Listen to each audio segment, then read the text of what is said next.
Bismillahirrahmanirrahim. Bismillah, alhamdulillah, wassalatu wassalamu ala rasulillah wa ala alihi wa ashabihi wa man tabi'am bisanin ila yaumil qiyamah, amma ba'du.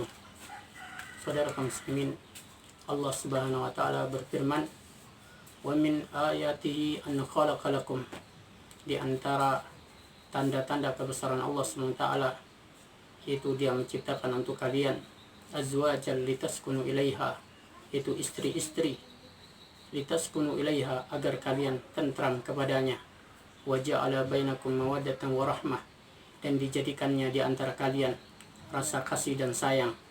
Inna fi dzalika laayatin liqaumin yatafakkarun, sungguh pada yang demikian itu benar-benar terdapat tanda-tanda kebesaran Allah bagi kaum yang berfikir.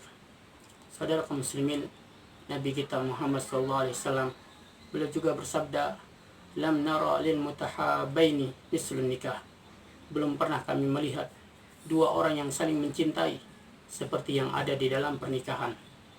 Oleh karena itu, saudara kaum muslimin, kita mendapati hari ini banyak fenomena-fenomena seorang mereka lambat atau gagal di dalam menikah. Oleh karena itu, kita akan menyebutkan beberapa penghalang-penghalang yang menyebabkan seseorang terhambat untuk maju ke jenjang pernikahan. Yang pertama adalah keengganan pemuda dan pemudi untuk segera menikah. Padahal Nabi SAW bersabda dalam hadis riwayat Bukhari Muslim, ya ma'syarus sabab, wahai para pemuda, man istata'a minkumul ba'ah falyatazawwaj, siapa yang sudah mampu bagi kalian untuk ba'ah, maka segeralah menikah. Imam Nawawi dalam Syarah Sahih Muslim menyebutkan arti ba'ah adalah al-wata', yaitu siapa yang sudah mampu melakukan jima, maka hendaklah segera menikah.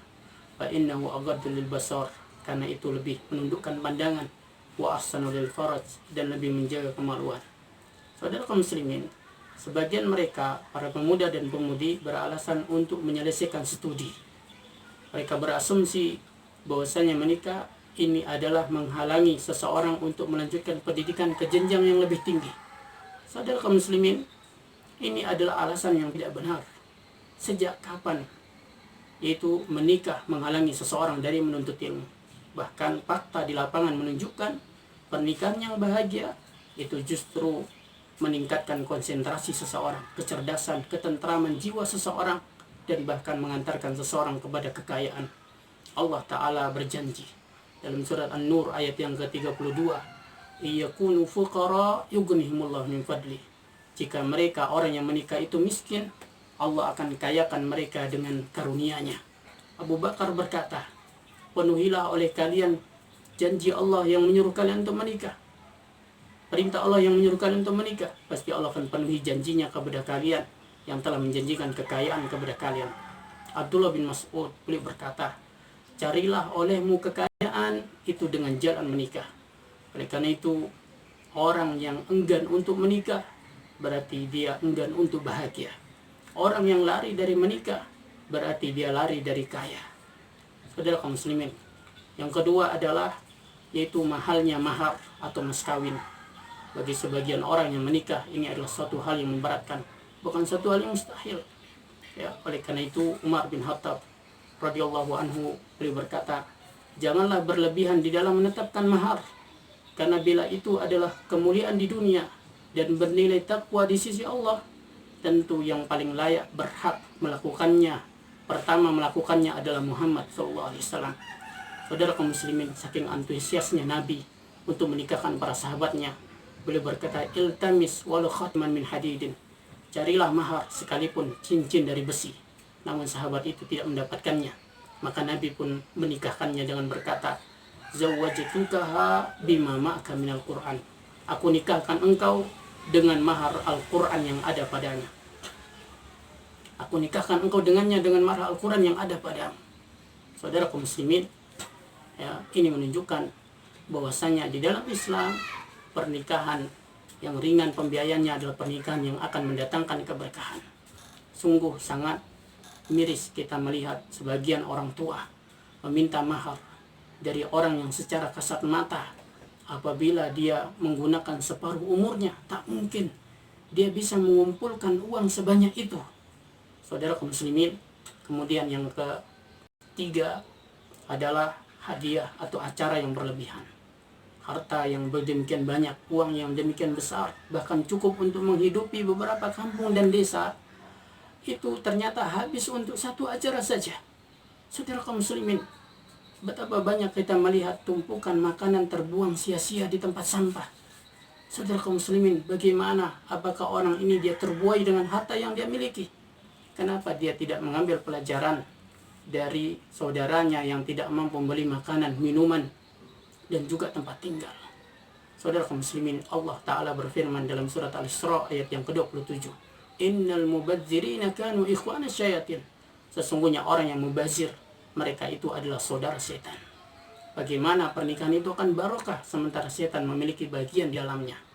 Kemudian yang keempat dan yang terakhir yang ingin kita sampaikan di sini adalah yakni keengganan orang tua untuk menikahkan putrinya dengan laki-laki yang pantas dari sisi agama, akhlak maupun amanahnya. Padahal Nabi SAW beliau bersabda, "Idza atakum man tardawna dinahu wa khuluquhu fazawwijuh."